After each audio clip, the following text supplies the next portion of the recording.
So today is gastroesophageal reflux disease. I'm going to be sharing a couple of related cases that I think are relevant to our discussion. As always, I have no financial conflicts to disclose today related to this topic. And also the presentation is intended for general education of medical professionals. So we're going to talk about GERD today. There are two main reasons that I want to talk about this topic. One is that GERD is a risk factor for esophageal cancer. The case I shared is a real story of a patient that I diagnosed with esophageal cancer last year. My patient beat it, but the overall survival of esophageal cancer is about 15 to 20%. Many cases do not end well. The second reason I want to talk about GERD is that it's super common. A family physician in full-time practice can expect to treat about 40 to 60 patients each month with GERD-related symptoms. This graphic that you're seeing highlights the many presentations of GERD. And as you see on the left, there are typical symptoms of heartburn and regurgitation. In the case I presented, my patient had neither of these. But these typical symptoms will catch about 70% of patients with GERD. You can also see atypical symptoms, including non-cardiac chest pain, hoarseness or reflex laryngitis, asthma, pulmonary fibrosis symptoms, chronic hiccups, and there are multiple complications, including Barrett's and esophageal cancer, which can be associated with GERD. This table, or this graphic, represents the GERD-Q. The GERD-Q is a validated tool for the diagnosis of GERD, and you may choose to use this device, this tool, if you prefer, to supplement your clinical history and exam. The scoring of the GERD-Q is as follows. A score of 0 to 2 points gives a 0% likelihood of GERD, so effectively rules out GERD. A score of 3 to 7 yields a 50% likelihood. A score of 8 to 10 points is a 79% likelihood, and 11 to 18 points is an 89% likelihood. So I don't typically use this GERD-Q for my practice, but if you were to use this, I think that if you get a score of 8 points, that is a pretty likely, 8 or more points gives you about an 80% or more likelihood of GERD, whereas 3 to 7 is kind of your intermediate range. There is a study that was published in 2010 called, commonly referred to as the Diamond Study. And what it taught us is that there's a lot of conflicting evidence regarding the accuracy of diagnosis of GERD. In other words, it's a hard clinical entity to nail down.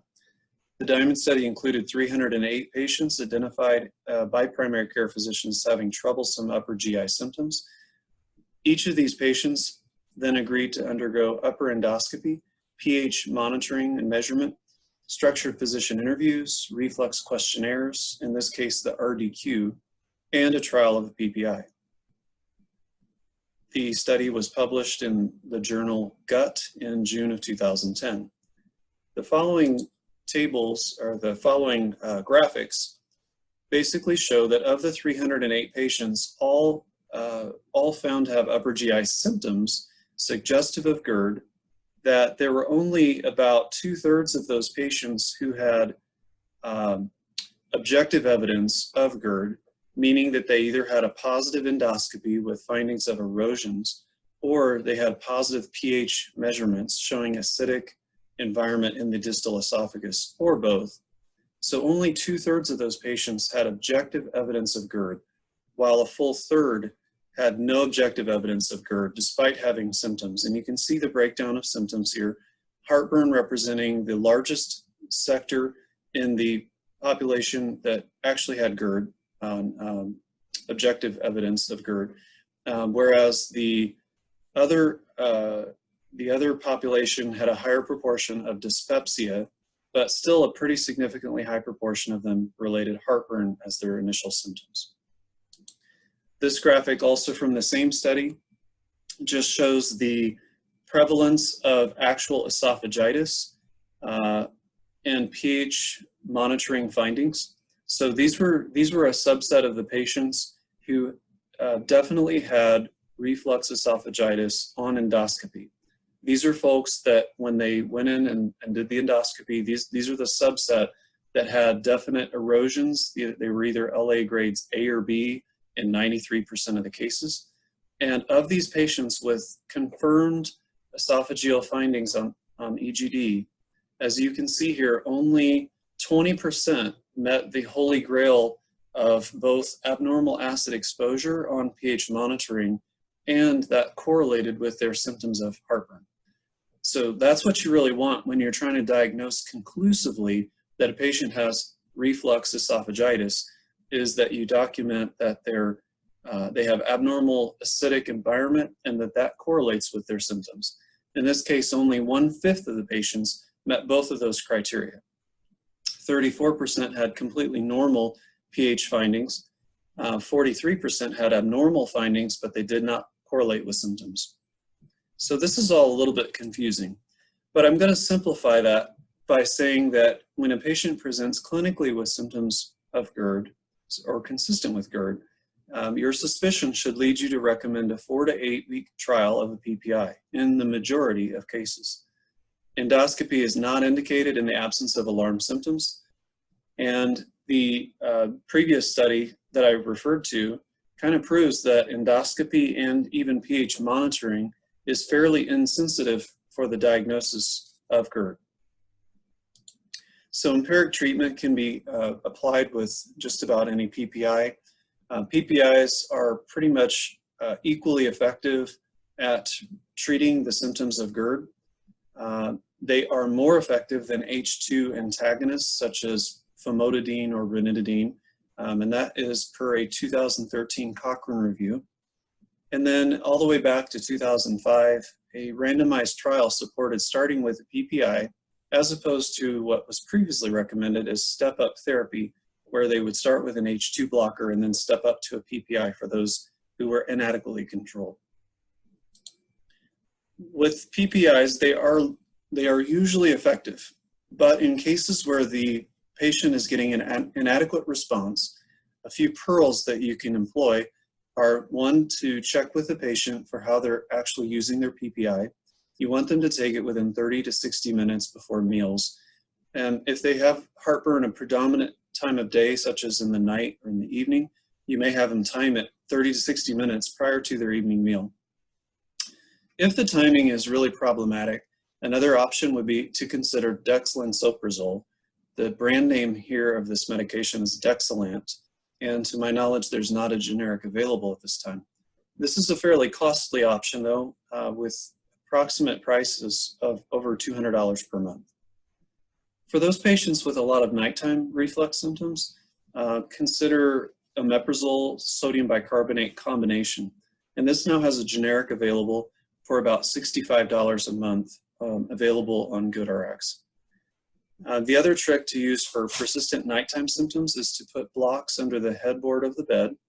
You want to try to avoid having the patient prop themselves on pillows. That's been shown to be less effective. So there are many reasons to be cautious with long-term PPI use, and they have lots and lots of evidence showing adverse outcomes, and I'm going to highlight a few of those adverse outcomes here on this slide. So first of all, long-term use of PPI increases the risk of fractures of the hip, the wrist, and the spine. Some of this data comes out of the UK. All in all, the quality of the data leads to a strength of recommendation of B, that it does increase the risk of fractures. Patients on chronic long-term therapy should be monitored for their risk of fracture. PPI therapy combination with clopidogrel has been shown to increase the risk of adverse cardiac events. This is thought to be due to the interaction of most PPIs, particularly omeprazole, with the CYP2D19 isoenzyme, which converts clopidogrel to its active form. So this can lead to an increase in the rate of MI and rehospitalization. Generally speaking, you want to avoid use of omeprazole with clopidogrel. Protonix is thought to be somewhat safer and may not interact in the same pathway. PPI use has been shown to increase the risk of community-acquired pneumonia, and that is something that must be taken into consideration. It may also impact the risk of hospital-acquired pneumonia in ICU setting. PPI therapy can lead to or worsen deficiencies of several vitamins and minerals, including magnesium, iron, and B12. And this kind of makes sense. We know from other literature that iron is best absorbed in an acidic environment. And we know that the PPIs decrease the acid and result in a relatively more alkaline environment. We also know from evidence that PPIs increase the risk of Clostridioides difficile infection. This increase may be up to threefold.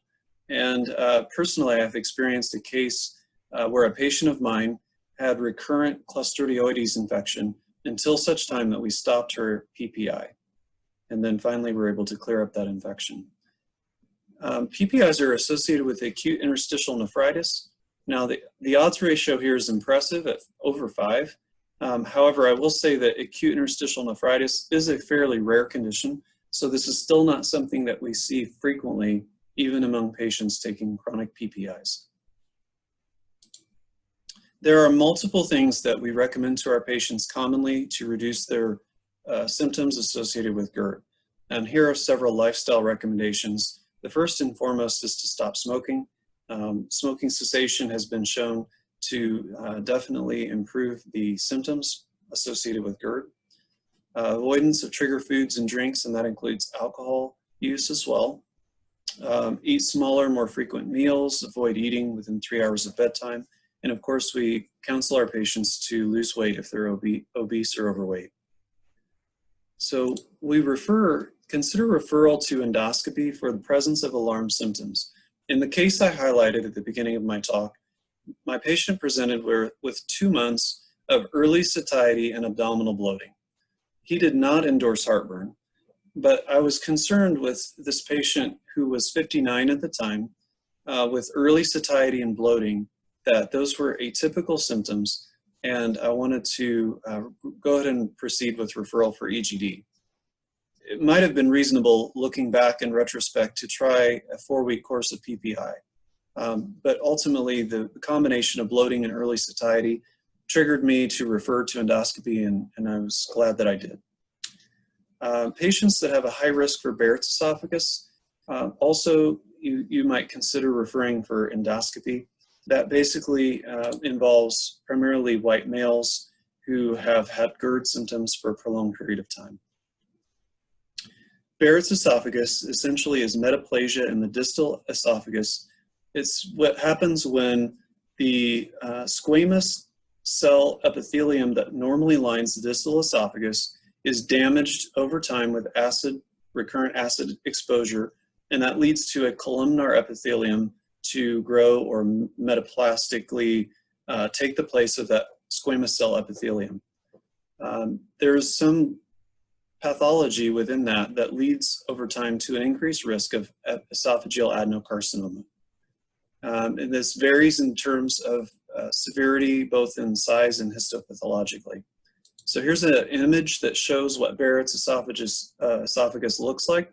What we're seeing here is the distal esophagus, and you can see these little fingers that project up into the distal esophagus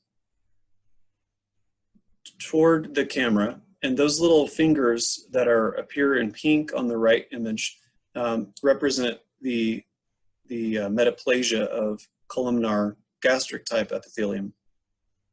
When Barrett's occurs, the relative risk of cancer is increased by about 11% versus the general population. The likelihood of progression to cancer is much greater in those with high-grade dysplasia versus low-grade Barrett's. Here are the risk factors for Barrett's that I alluded to earlier. Chronic reflux over time, smoking and obesity play a role.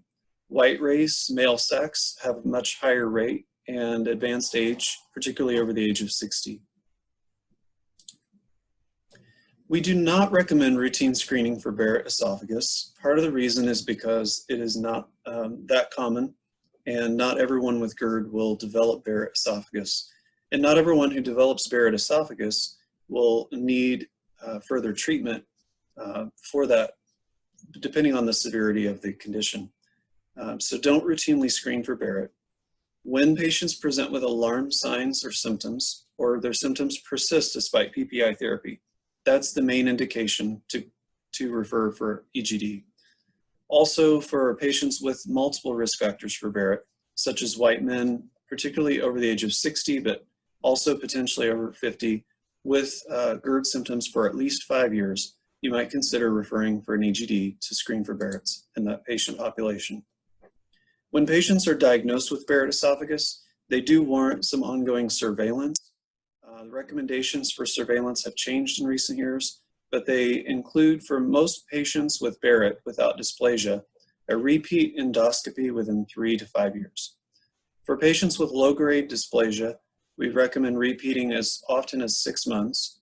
And for patients with high-grade dysplasia, most experts recommend treatment of the Barrett's.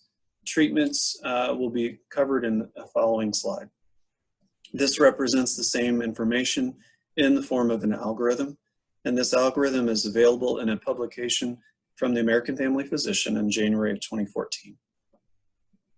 So to highlight the treatment of Barrett's at a high level, you want to suppress the acid production with a PPI long-term, and generally you want to eradicate that Barrett's esophagus. So if you hear of someone having a radiofrequency ablation, also known as a halo of the distal esophagus, that is one of the treatments available to ablate that Barrett's esophagus and to restore a squamous epithelium.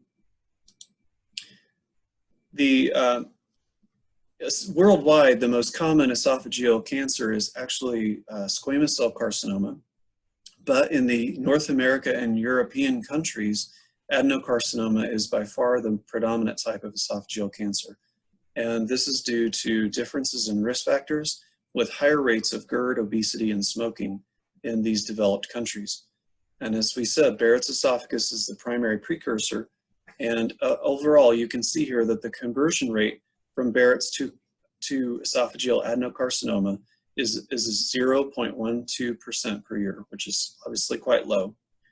I will point out one very interesting factoid is that data shows that patients with H. pylori may have a decreased risk of developing esophageal adenocarcinoma. However, we also know that H. pylori increases the risk of gastric cancer. So this is a little bit misleading and just it's kind of an interesting fact. Not sure what to do with that. How does esophageal cancer present? In my patient, as we presented, it was 2 months of early satiety and bloating. It's often asymptomatic in the early stages. It can cause progressive dysphagia, unintentional weight loss, painful swallowing or adenophagia, and it can cause heartburn and blood loss. There are multiple presentations. There's no one consistent presentation. So it is important to keep a high index of suspicion for esophageal cancer. I want to shift gears and present you one additional case. This is the case of Larry.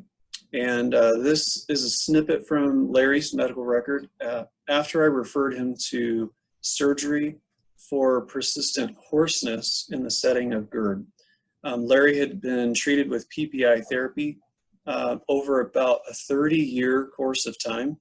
He had a long-standing history of obesity and GERD. And in the last 4 months or so, he started having persistent hoarseness, and he assumed that it was due to an allergic condition. And so we treated him for several different, we treated him for allergic rhinitis with several different options. Ultimately, I did a rhinolaryngoscopy, which showed just a little mucus and irritation of the vocal folds and was otherwise non-contributory. And so we ultimately decided that this was most likely a manifestation of his chronic reflux that was poorly controlled, despite maximum PPI therapy. So I referred him to general surgery, and then Larry underwent some further workup, and I'll talk more about that in a minute. There are some surgical options for patients with GERD, and they are primarily useful for patients who have contraindications to PPI therapy or whose symptoms remain despite maximum PPI doses and lifestyle changes. So the traditional surgery for GERD is called a Nissen fundoplication, and that's where they take the fundus of the stomach, wrap it around the distal esophagus, and suture or staple it in some fashion to bolster the distal esophagus esophagus and to prevent reflux. Remission rates from most the available studies show around an 85% remission rate. Now, if you compare this to some of the studies showing PPI remission rate, it is actually inferior, but it's something that is often done to augment the effects of PPI. So the hope is that the two in concert between the surgery and the PPI would be increase effectiveness and reduce the symptoms of GERD. Patients that are that have gone through the Nissen fundoplication often have persistent, or a small subset rather, have persistent dysphagia. Many of them have postprandial bloating, and a lot of them have an inability to belch or vomit. And in some cases, after this type of a surgery, when they do belch, it will be a very almost explosive kind of belch. When that fundoplication finally releases, they'll have quite a outstanding belch. So there have been some newer procedural options that have been invented in the last 5 to 10 years. This represents something called a transoral incisionless fundoplication. This little device basically goes down on an endoscope, and when it hooks back on itself, is able to be secured in place, and that will create something that prevents the stomach from sliding up, so it can restore that lower esophageal sphincter and repair hiatal hernia. Now, I don't know much about this device other than the basics. Another very good option, and one that is offered here locally, is called the LINX system, also known as a magnetic augmentation of the lower esophageal sphincter. This is a device that basically contains metal magnetic beads on a string, and the device is secured around the distal esophagus at this point of the lower esophageal sphincter. The magnets pull together and augment the tone of the lower esophageal sphincter, but they're able to expand for a swallowed food bolus. And again, this is the brand that's available that's marketed as the LINX system. And they are being put in here locally by a couple of our surgeons. So my patient, upon referral, underwent a reflux workup. That included EGD, manometry studies, pH monitoring. Incidentally, the pH monitoring is a lot more humane these days. They used to actually insert a probe through the patient's nose down into the distal esophagus, which they had to wear for a couple of days. So it's kind of like walking around with an NG tube. Nowadays, that is not the case. There's a little device, the one that I'm most familiar with is called a Bravo clip, and they actually clip that onto the distal esophagus right at the level above the lower esophageal sphincter. And that little device contains a sensor, acid-base sensor, measures the pH in the distal esophagus, and eventually it will slough off of the esophagus, pass right through the gastrointestinal system. So there's a very slick way to do pH monitoring, and it's just placed placed with a simple EGD procedure. In the case of my patient, we did document that he was having reflux. He had abnormal pH monitoring. He was found to have a small hiatal hernia, and otherwise had normal esophageal function and motility. So my patient underwent laparoscopic hiatal hernia repair with magnetic lower esophageal sphincter augmentation, that is the LINX, which is this little device pictured here. He underwent that in May of 2019. And you can see from the notes here in June that he was doing very well. He has a little bit of dysphagia with large bites. His swallowing has improved significantly since surgery. He's lost some weight, and he's taking no medications for reflux.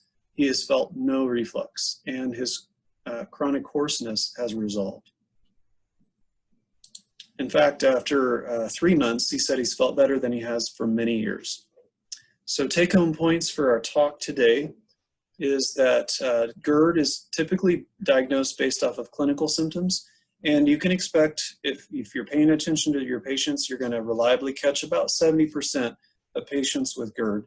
You're going to miss a few, whether it's due to atypical presentation or in some cases, GERD symptoms, including heartburn, will actually be a result of some other pathologic process. You want to offer empiric treatment with PPI, in most cases, reserving endoscopy for those with alarm symptoms. And you want to minimize complications of PPI use by working down to the lowest effective dose. Try the shortest duration and lowest dose that will achieve symptom control for your patients. Keep in mind that as you discontinue a PPI, patients may have a rebound in gastric symptoms of heartburn or otherwise due to a rebound elevation in acid production, causing an abnormally acidic environment in the stomach. And then lastly, consider surgical options for those with refractory PPI. And I think my second case kind of highlighted a great outcome of one of my patients who underwent surgical correction for his GERD. Was very happy about that. Now, before we end the talk today, I have one additional slide. Then I want to highlight another condition. This condition is not GERD, it's not GERD related. It's called achalasia. And achalasia, it doesn't really deserve its own talk, and it doesn't really fit into any place else, so I'm going to include it in with this GERD talk. But achalasia is basically where the esophagus has a disorder in the smooth muscle that rhythmically contracts. This is the muscle that's not under voluntary control, but it propulses the food bolus along the esophagus. And in this case, with the smooth muscle disrupted, the esophagus does not relax normally with swallowing, and the body of the esophagus undergoes non-peristaltic contractions. It's uncoordinated, and it's not effective to propel food bolus into the stomach. This is caused by a loss of intramural neurons. Most of the time it's idiopathic. We don't know what causes it. It can present as dysphagia, chest pain, and regurgitation, so it can look an awful lot like GERD. And it's diagnosed based on either a chest x-ray or more often an esophagoscopy study where you find a dilation of the distal esophagus. And it's primarily treated with nitrates and calcium channel blockers, which have been shown to provide short-term benefit, but likely that condition will worsen over time. And so this is a difficult condition to manage in the long term. So it's important that you know about achalasia. You may be presented with a case of this in real practice, and you may be asked about it on an exam at some point. So that's all we have today.